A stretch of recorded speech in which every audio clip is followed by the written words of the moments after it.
back, YouTube. I have another video for you today, and as you can tell by the title, it is our trikes and Spyders and Rykers girls bikes. What sparked this? So quite well, basically let's say ball busting. That's what started this conversation, ball busting.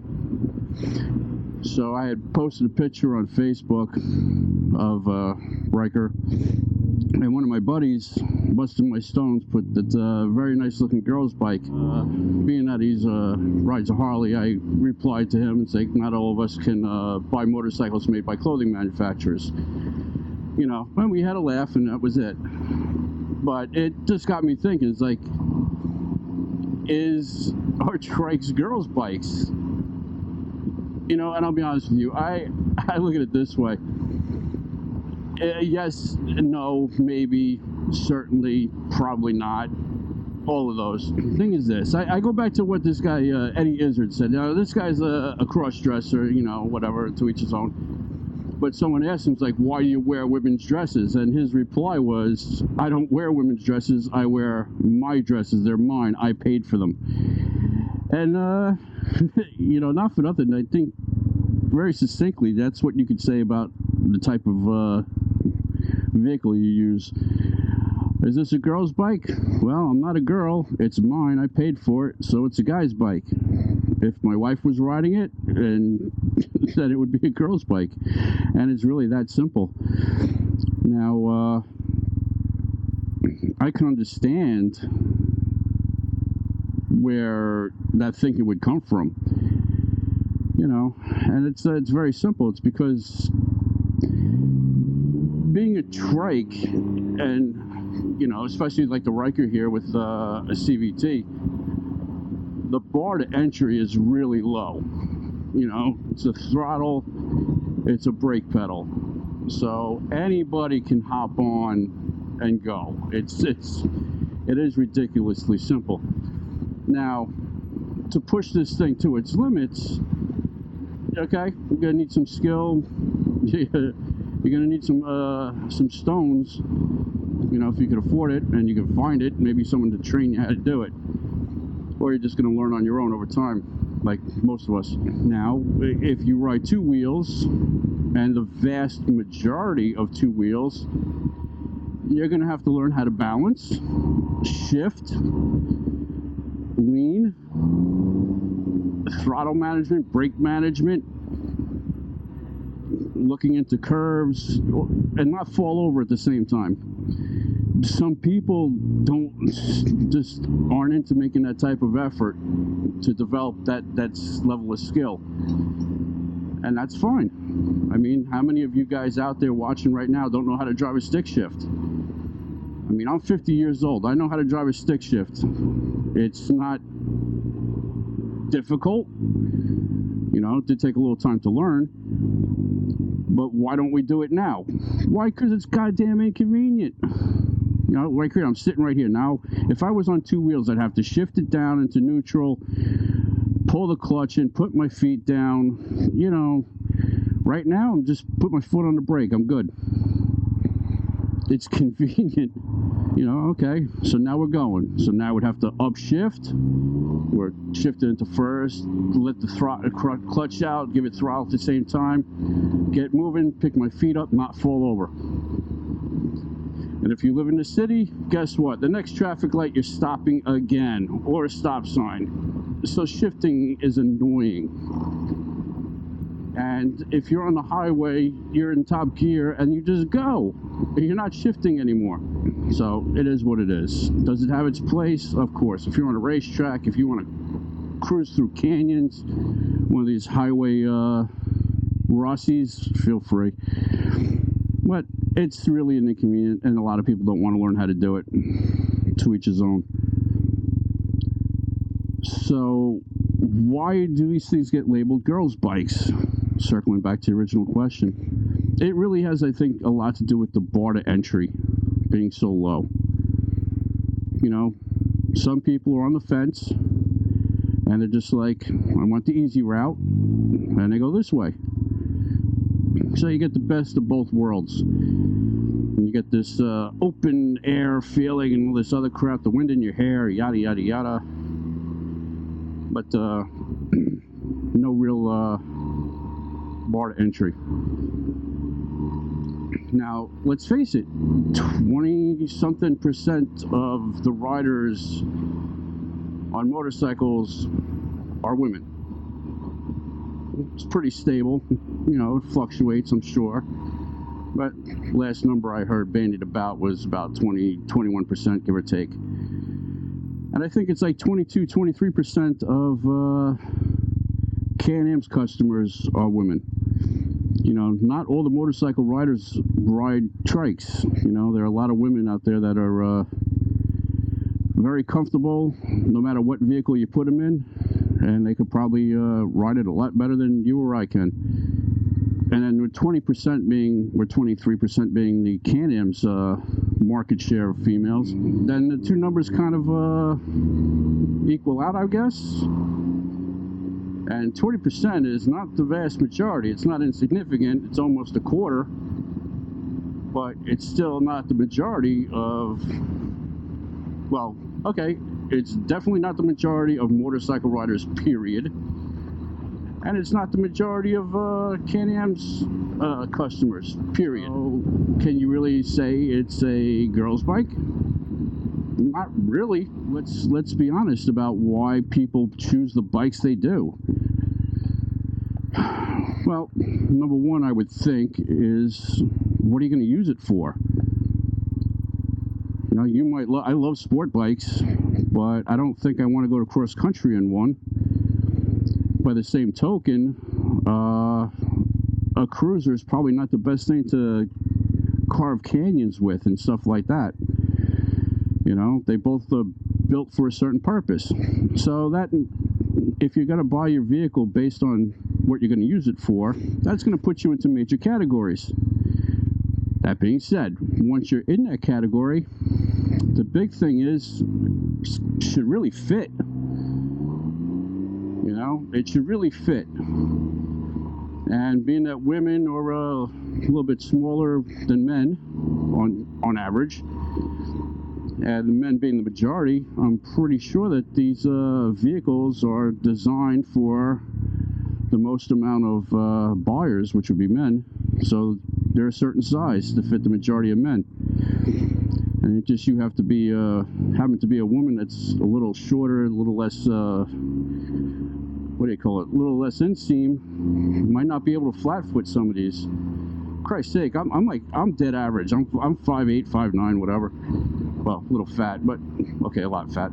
But I went to the store and I was looking at ADV bikes, and I couldn't flat foot half of them. I'm not buying this shit. I got to be on like platform shoes and tippy toes and milk crates to get on this thing. Nope.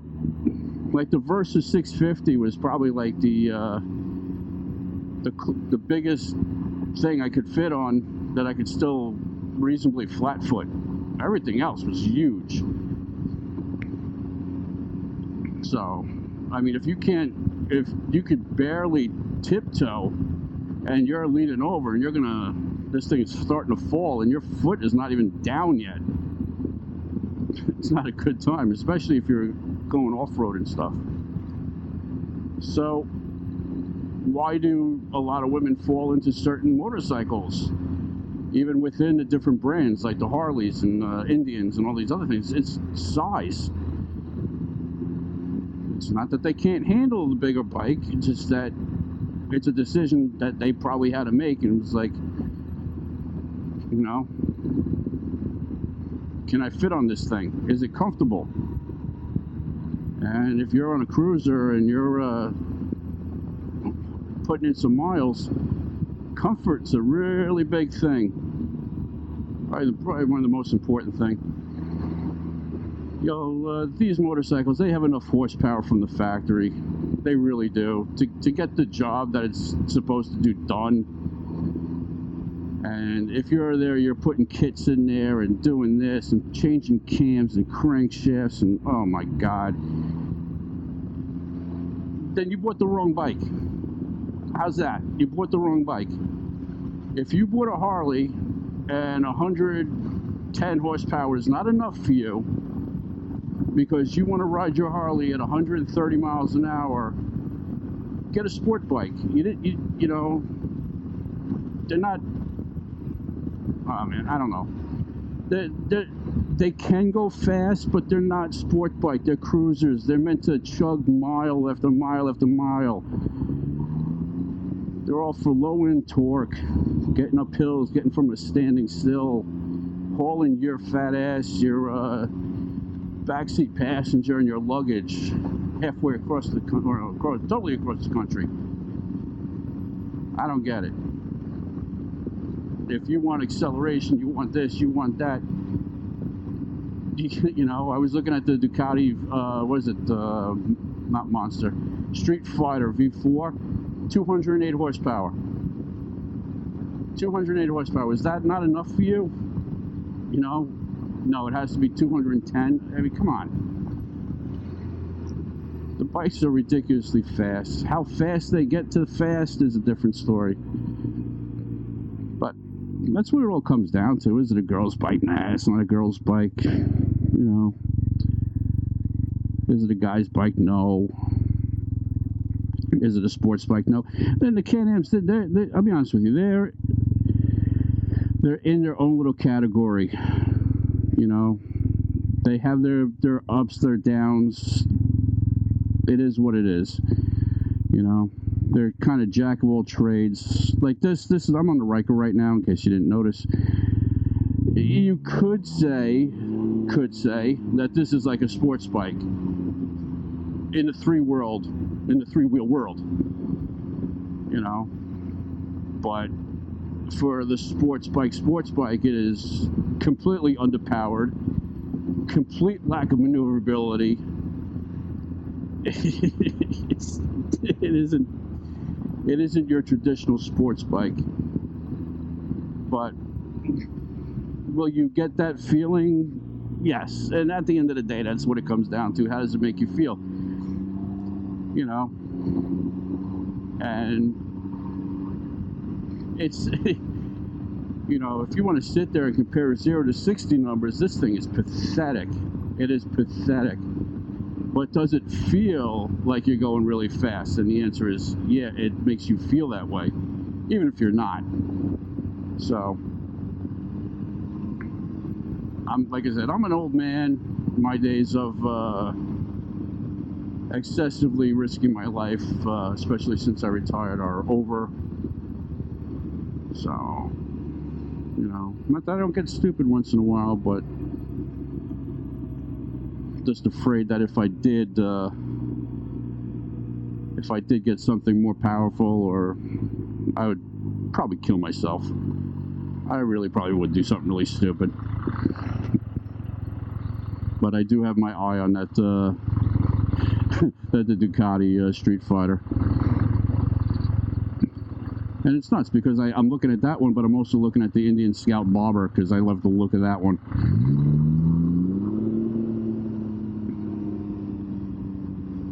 And do I need either one? Absolutely not. There's no need for me to buy either one of those two motorcycles.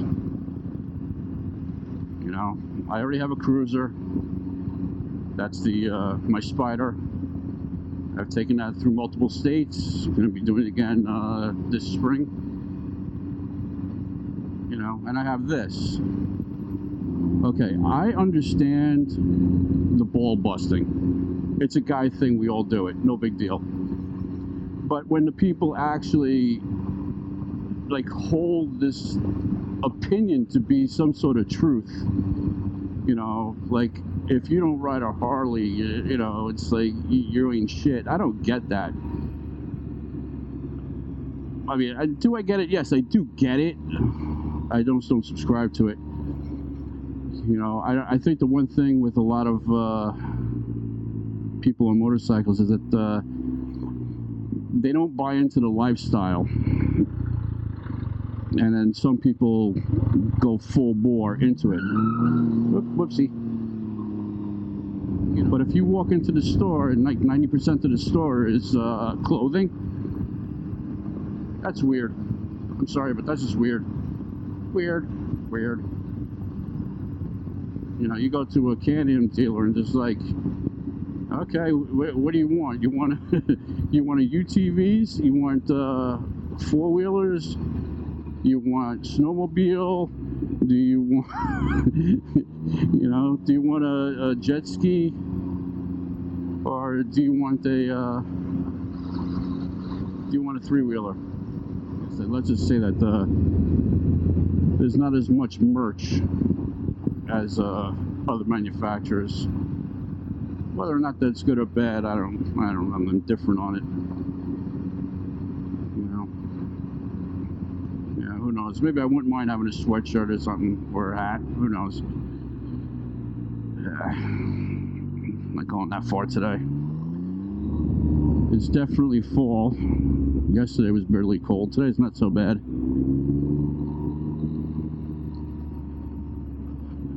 Now for me, this is my riding weather right now. I love riding in the fall. And unlike most years, summer is my least favorite time to ride. It is just always too damn hot. I don't know how you guys out west and down south do this shit. Like once it hits like 80 or something like that, I'm immediately uncomfortable. Can't go anywhere without getting a sunburn, sweating all the time. It's disgusting.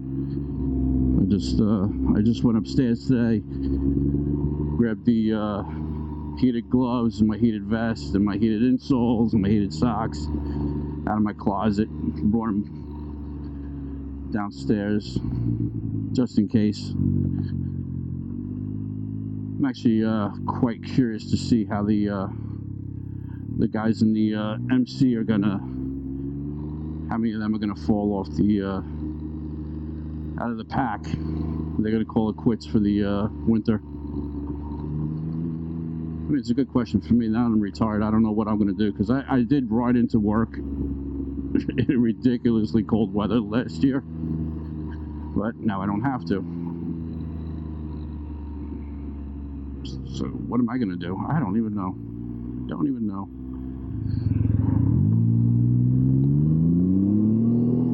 Oop, that slid out. And here's something else I also noticed. Even the guys that bust my stones, you know, they keep telling me, it's like, oh, you gotta get a Harley, you got this, got two wheels. It's like, I don't want it. It doesn't do anything for me. So they keep pushing me to get two wheels. But I can tell you this much: you can tell that a lot of them are curious as to the experience of riding one of these. And I'm not going to go so far as to say that they want to buy one, but a lot of them definitely want to try it at the very least. Yeah, they want to try it. I'm willing to. It's just, let's go find a spot and make some time. We'll go do it.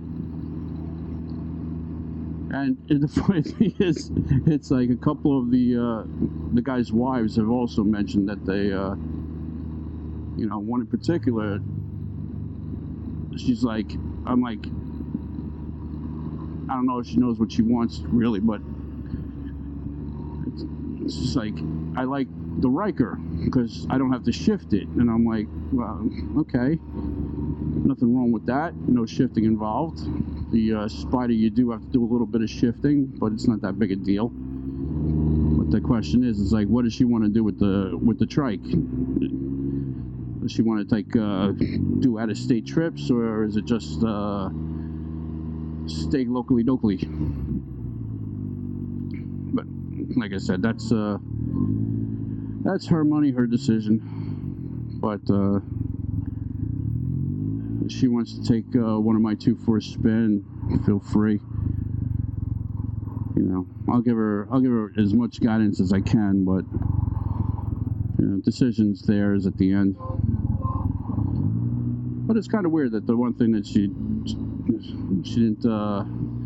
she wasn't into was the shifting. And to their credit, Can-Am could not have made that simpler with the you know, clutchless, you know, semi-automatic shifting. It's just up, down, and it does down automatically for the most part. So if you think about it, with that particular person, the question was, she doesn't want to be on two wheels. She doesn't want to shift. So let's just sum up, I guess. Is this a girl's bike? Could be. If a girl's riding it, yes. If a guy, probably not. Is there such thing as a girl's bike? I don't think so. You know, you buy what fits or what you like, gets the job done. So kind of a moot point. It is ball busting, but I do think people actually believe that there are such things as a girl's bike, guy's bike, whatever. You paid for it. It's your bike, and that's all that fucking matters. So, well, thanks for joining me.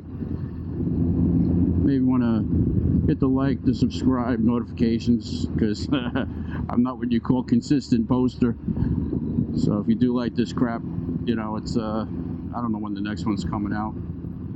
Could be tomorrow, could be next month. I have no idea. So thanks for joining me. Glad you made it to the end if you actually listened to this portion. And I'll see you guys next time. Ride safe.